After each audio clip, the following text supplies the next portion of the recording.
Agnes Gitau. She is a partner at the trade and investment advisory firm GBS Africa. Fantastic to have you on the show. Where is this money going to exactly, and how is it getting out? I wish I knew where this money was going to, but thank you very much for highlighting this very important story on illicit financial flows out of the continent. We've talked about it a couple of years during the Panama Papers, where the world was an exposure of how much Africa loses through illicit financial flows.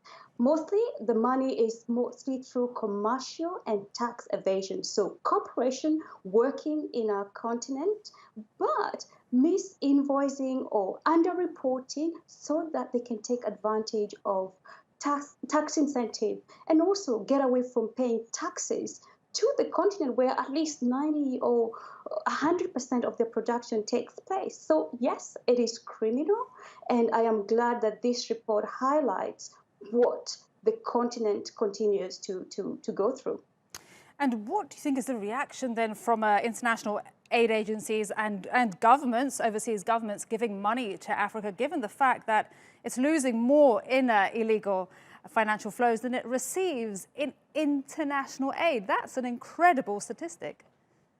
Absolutely. Africa, we constantly talk about the lack or the importance of financing for Africa's project. For example, infrastructure, to build Africa's infrastructure, you need at least $130 billion.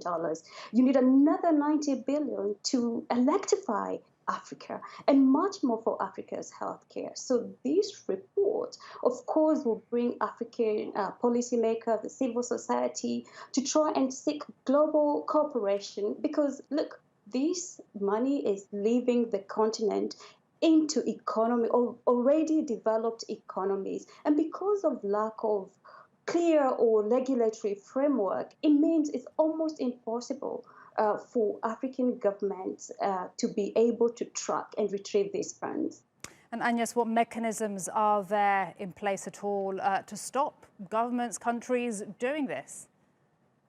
Well, we are talking about sustainable investment. I think for me, corporations investing in Africa's extractive sector, Africa's financial services, and Africa's telecom sectors, which are most vulnerable to these illicit financial flows, should be clear and be transparent in the way they report their profits. And also, government must ensure that we have systems in place to ensure that these corporations are transparent and are held accountable when we realize they are taking money out of the continent. So certainly ensuring we have credible systems so that we can stop and curb this theft, which is certainly theft out of the continent.